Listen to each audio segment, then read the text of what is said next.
Kenapa sih kita dilarang untuk berpacaran sebelum menikah? Padahal kan kita tujuannya baik, biar mengenal satu sama lain sebelum ke jenjang pernikahan, sebelum ke jenjang yang lebih serius. Sebenarnya boleh-boleh saja untuk kita mengenal satu sama lain, tetapi dengan cara yang baik, dengan cara berta'aruf sesuai dengan syariat Islam, sesuai dengan syariat Nabi Muhammad SAW. Tapi kan zaman sekarang istilah ta'aruf ini disalahgunakan dan dikaitkan dengan kata pacaran.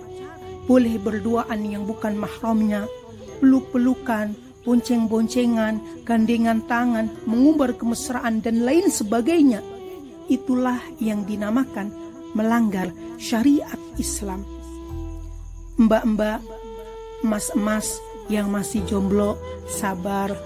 Insya Allah nanti akan mendapatkan calon pasangan yang baik. Ingat, yang penting kuncinya harus sabar. Kita beruntung mas-mas, mbak-mbak yang masih jomblo.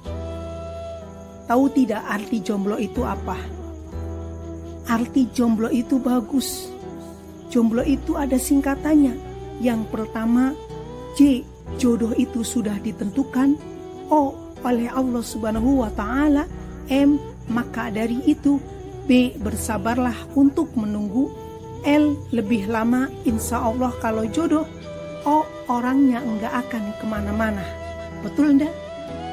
Betul.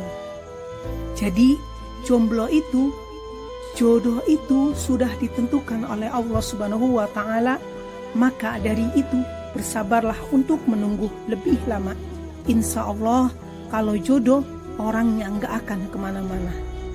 Makanya ingat, jangan berpacaran terlebih dahulu.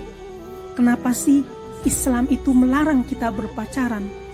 Ternyata itu semua ada berbagai alasannya.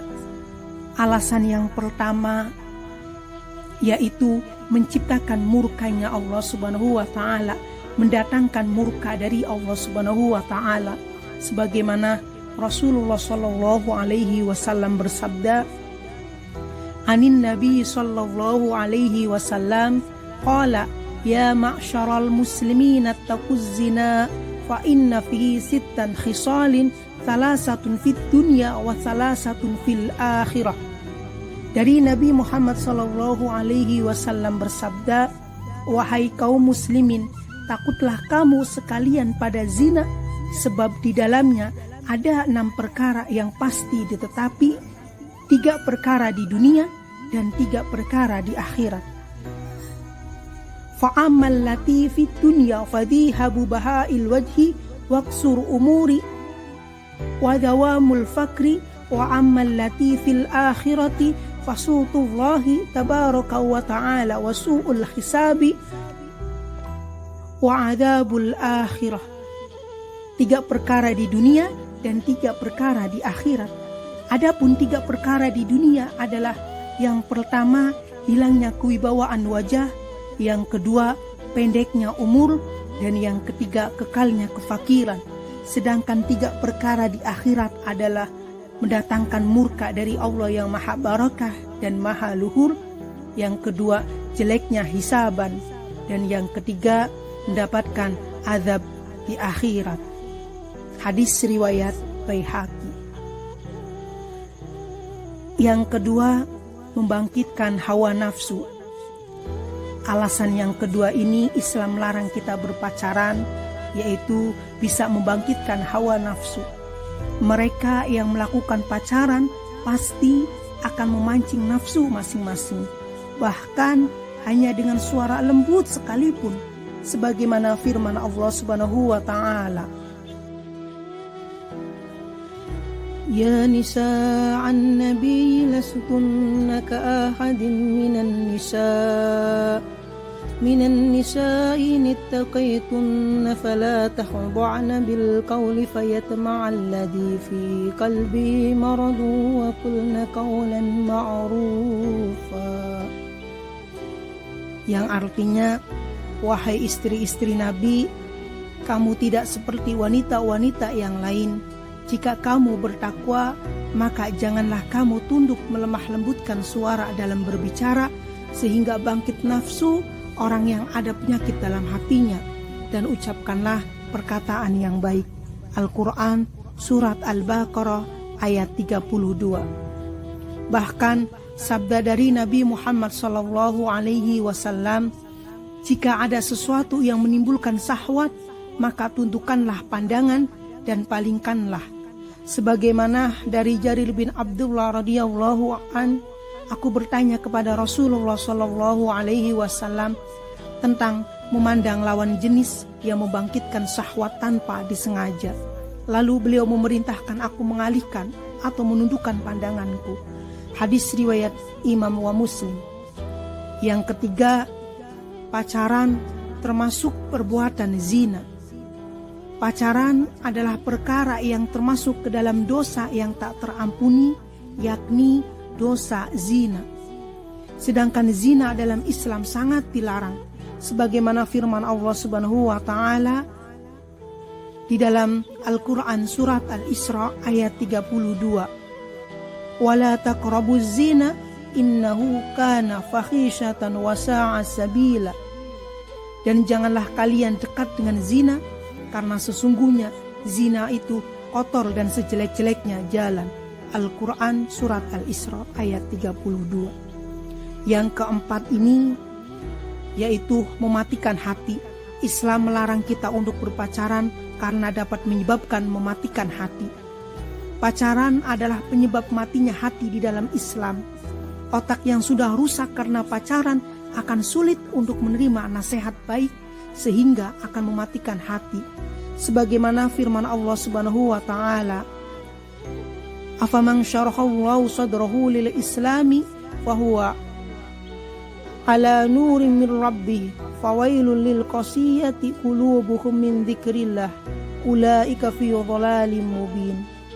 Maka apakah orang-orang yang dibukakan hatinya oleh Allah untuk menerima agama Islam, lalu dia mendapat cahaya dari Allah, apakah sama dengan orang yang hatinya membatu? Maka jawabannya tidak.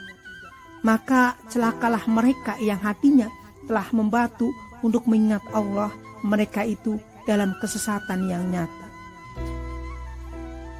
Yang kelima adalah merusak hubungan sosial. Ternyata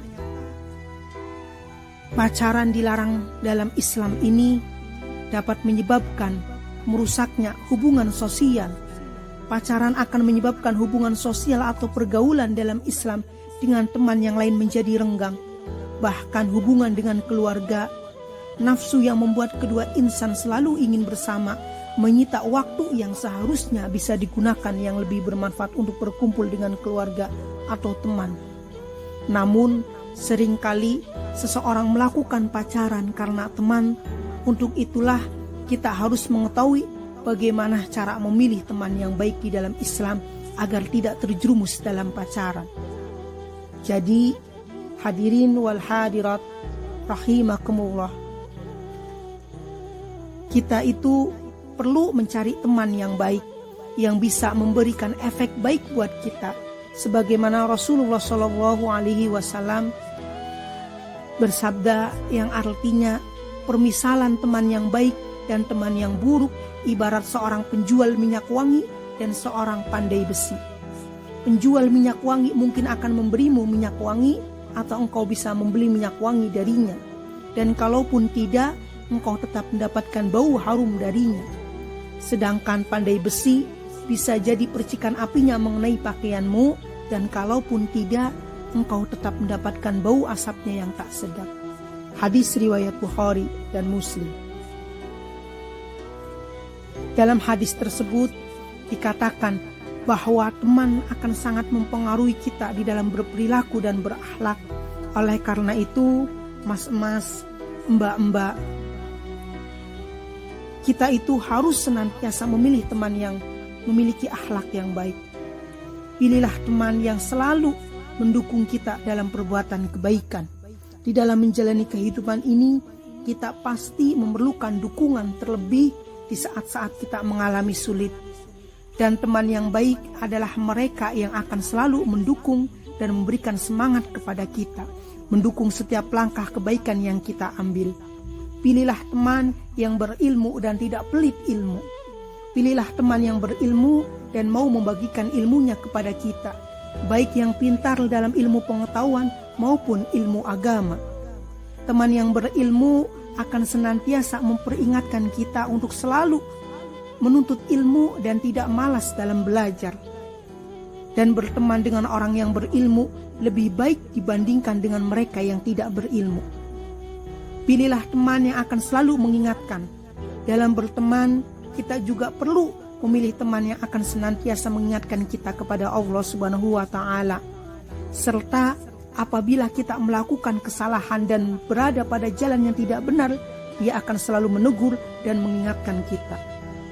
Pilihlah teman yang tidak senang berbuat maksiat. Berteman dengan orang yang senang berbuat maksiat dikhawatirkan akan membuat kita tertular dan melakukan perbuatan maksiat. Oleh karena itu, perlu menghindari teman yang suka berbuat maksiat. Mudah-mudahan apa yang saya sampaikan bisa bermanfaat, khususnya buat diri saya pribadi dan umumnya untuk jamaah sekalian. Mungkin itu saja yang bisa saya jelaskan kenapa Islam melarang kita untuk berpacaran.